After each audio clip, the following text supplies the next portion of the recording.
candlelight reflected by a hail of polished wood, and sitting cross-legged on the platform, she gave him a piercing glare, forcing him to look away. He never had this problem facing another human before, but something about her eyes, something about her presence emasculated him, made him cringe in fear. It was like every ounce of his being was screaming for him to flee. Every fiber in his body was tensed and ready to run. Then she spoke. "Approach." "I can't seem to move my legs," he whimpered. "Try," she smirked. "Prove to me your worth. Face the huntress hunting tiger and prevail."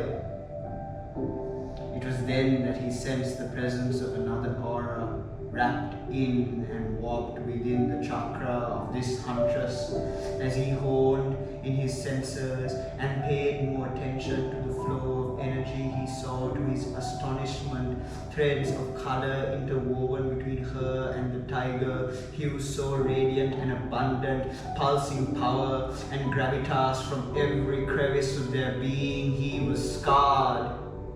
Her mere presence threatened to crush him. He understood then who and what he was dealing with. It took all his strength to kneel down on one knee, veins ready to pop from the effort. He said, "Please, O night sage, teach me the ways of the shadow.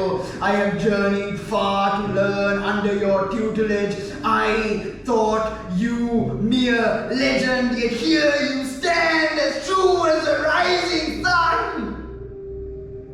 Teach me." "Very well. Let's begin."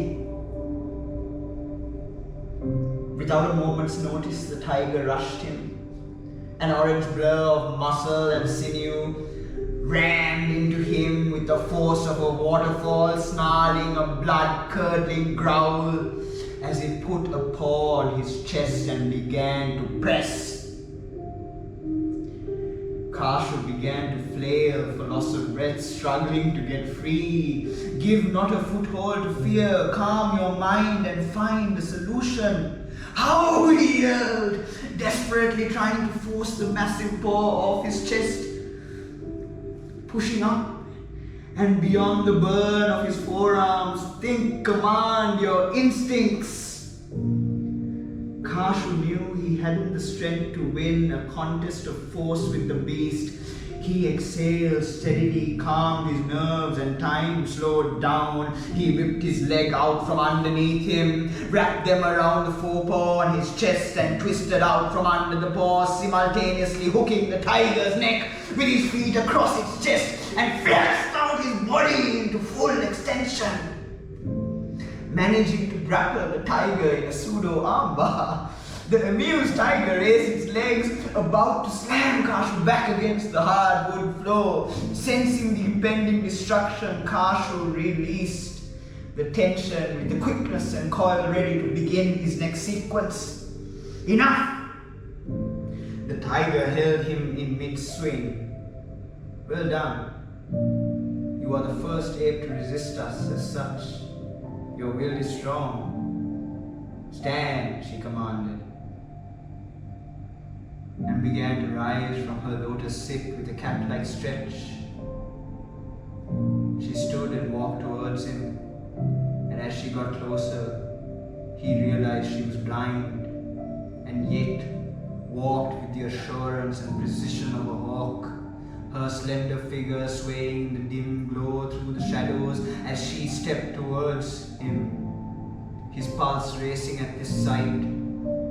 She was both menacing and beautiful, a stormy agent of chaos contained in flesh, covered by a translucent red cloth wrapped around her waist, shimmering in the flickering light. "Let me examine you." Standing face to face, he could see the detail of her muscles and the sharp lines of her tendons arcing from her shoulders down to her navel. It was a marvel to see and behold. closed her eyes and touched his face with her right palm, feeding out his features with rough hands, trailing his jawline in an oddly sensual way, down his neck to his chest, while her left hand went to his shoulder and down his arm, tightening her grip on his forearm, running her fingers along the contours of muscle below his elbow, along to his wrist, and pulling his right palm out to be examined. While her right trailed down his chest to his abdomen, he took a sharp breath in, for her touch was electrifying. He shuddered as she teased along his hip, and her right hand drifted to join her left to feel his palm with his right hand in both her hands. Now she asked, "What is your name, my young warrior?"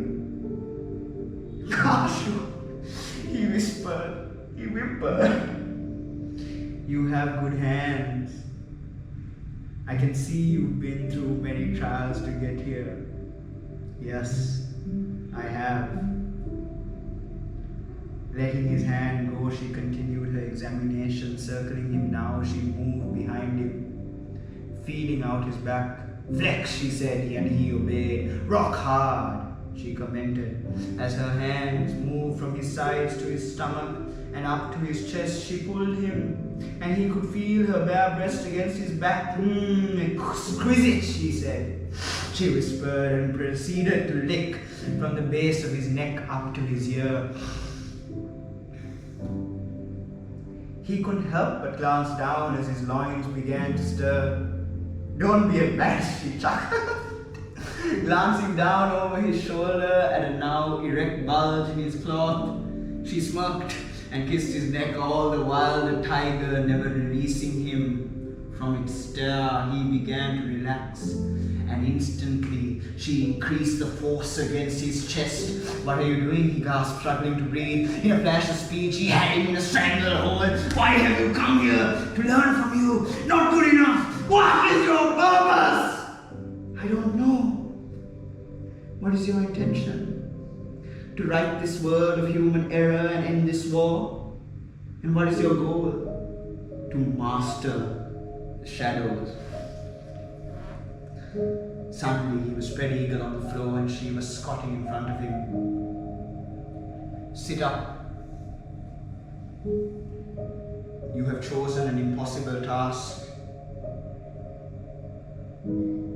In a few generations, all your work would be undone. Then, another like me will emerge to journey once again into the shadows and bring back his salvage for the rest of mankind." "Good answer. Go to the hut outside and rest. Once you have, join me for a walk. Only few have ever prevailed in sharing the shadows with man. Humanity has yet to erect schools in the name of shadows. This shall be one of your tasks, given you accomplish your goals. May I ask one question before I leave? How is it that you seem to have sight, but you are physically blind in the eyes?" "I see through Tama, Sattva, Raja. I met him as a cub.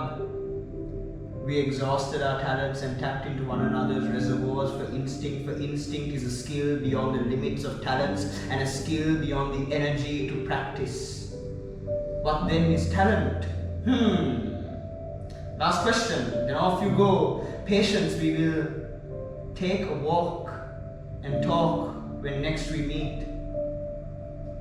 Talent is essentially Greek-derived balance, a defined weight, a pair of measuring scales which later the French modified by Latinizing its use as will, desire, disposition and inclination. So one might consider talent as a balance to will and desire, unlocking tremendous energy by a harmony of aligning one's obsession for improvement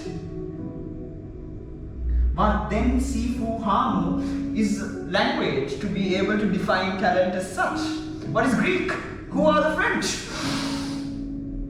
We are simply native speakers of words, the huntress snapped. In a nameless language and an implicit grammar, with gender-neutral verbs commonly known as characteristically English, and that still says almost nothing about the semantics behind the symbols of language and the feelings of the root sounds and of the babbling syllables in different culture, tenors and manners. We have simply learned to get the better of words and learned of their use in the art of clarity,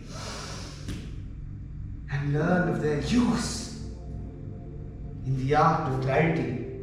Now, begone! Do not test my patience. You have not earned my effort yet. You only have my intrigue because I see potential in you. Do not squander your opportunity with this impatient impotence. Yes, mistress, he said with Zen bow. She motioned him and returned the gesture. However, I will say this. When I left the ways of man, I was lost and ended up in a cave guarded by a tree. I was sick of partaking in the grueling affair of carnage and warfare as we scrambled to secure resources for our families and kin. It is both beautiful and ridiculous at the same time. The exploitation for grander, fancier jewels, classier entertainment and phenomenal mansions, compensating for some lack thereof in the fundamental partnership and family units of the species. It seems to be a genuine comedy of errors. Now go! I'm looking forward to your training.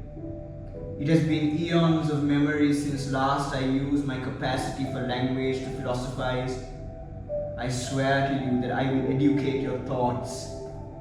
But as for training your mind and body in the martiality of art, I cannot do. We may only practice and spar.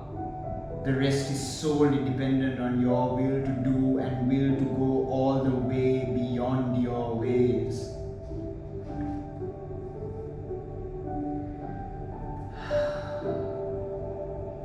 Fuck, I want a cigarette, man.